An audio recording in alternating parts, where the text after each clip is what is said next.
বাঙালি সব পারে, দেশ চালাতে পারে, রান্না করতে পারে, কবিতাও লিখতে পারে, ঝগড়া করতে পারে, কিন্তু ইংরেজিতে কথা বলতে গেলেই হাঁপিয়ে ওঠে।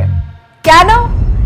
এই প্রশ্নটার উত্তর খুঁজতে গেলে একটা গোটা জাতির মেন্টালিটির মুচমুচে ফ্রাই খেতে হবে। একটা টিপিক্যাল বাঙালি হাউসহোল্ড ধরো, ছেলে জন্মালো, তার নাম রাখা হলো ঈশান বা অর্কজ্যোতি, আর ওর খেলনা একটা রবীন্দ্রনাথ ঠাকুরের ছোট মূর্তি আর হ্যান্ডমেড অ্যাবাকাস। বয়স 4 হতে মা বাবা শুরু করলেন ওকে একটা ভালো কনভেন্ট স্কুলে দিতে হবে। কিন্তু ওখানে গিয়ে ছোট ঈশান যখন বলে I is going to park, তখন টিচার শুধু চোখ বড় করে না, মা বাড়ি ফিরে বলে আর তোকে দিয়ে কিছু হবে না। আর এইভাবেই শুরু হয় আমাদের ইংরেজির ট্রমা। এখন চলো আমরা আবার স্কুলে ফিরে যাই, কারণ এই সমস্যা শুরু তো ওইখান থেকেই। বাংলায় এখন আছে WBBSE, WBCHSE, CBSE, ICSE, IB, IGCSE, আর মাঝে মাঝে মনে হয় BTSও আছে। WBBSE এর কথাতে আসা যাক। 10ম শ্রেণী পর্যন্ত ইংরেজি কাগজের নাম মাত্র। CBSE তে আবার ইংরেজি দিয়ে সব বিষয়ে প্যাচ খাইয়ে দেয়। ICSE শেক্সপিয়ার শেখায়, তবু ছাত্র বলে sir I can't spoken. Board এত, সিলেবাস এত, অ্যাপ্রোচ এত আলাদা, একটা কমন কমিউনিকেশন স্কিল তৈরি করার সময়টাই কোথায়? তুমি ভাবছো ইংরেজি একটা ল্যাঙ্গুয়েজ, সেটা আমরা বোর্ডের ওপরেই ছেড়ে দিয়েছি, কিন্তু তার ফল সবাই পড়ে, কেউ বলে না। আর যারা বলে তারাও জানে না কি বলছে ঠিকঠাক।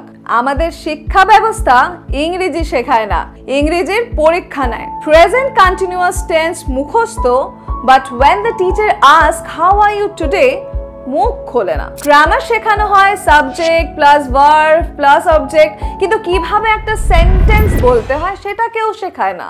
মা, ও তো ইংরেজি মিডিয়ামে পড়ে, এই কথাটা শুনলেই বাকি পাড়ার মায়েদের হৃদস্পন্দন বেড়ে যায়, কিন্তু ছেলেটা আজও বোঝে না may I come in ma'am বলার আগে কেন বুকের মধ্যে কাঁপুনি ধরে।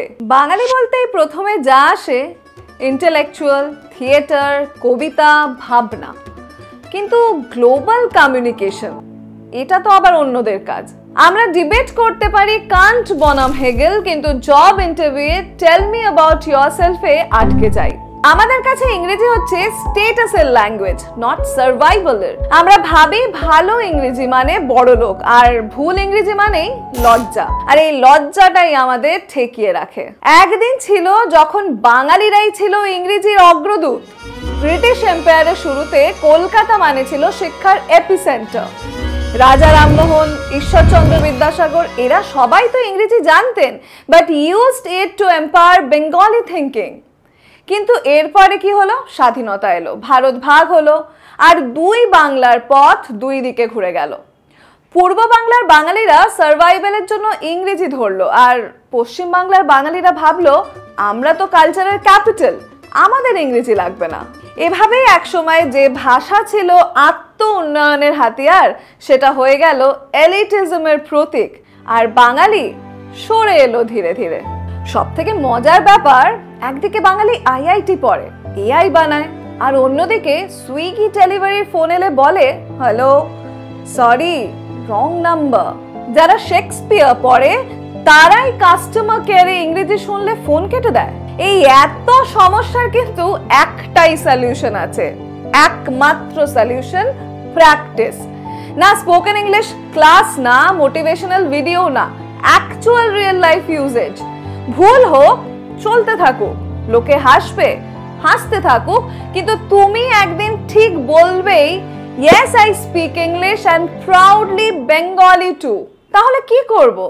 স্পোকেন ইংলিশের কোর্স করব? করতেই পারো, কিন্তু মনে রেখো যতক্ষণ না বলছো ততক্ষণ কিন্তু শেখা যায় না। ইংরেজি একটা গেট কিপার, দরজা খুলবে না যতক্ষণ না তুমি নিজেই ধাক্কা মারছো। কমেন্ট করে কিন্তু বলতেই হবে তোমার ফানিয়েস্ট ইংলিশ মিস্টেক কি ছিল, আর একসাথে হাসতে হাসতেই কমেন্ট সেকশনে ইংলিশ শেখা যাক।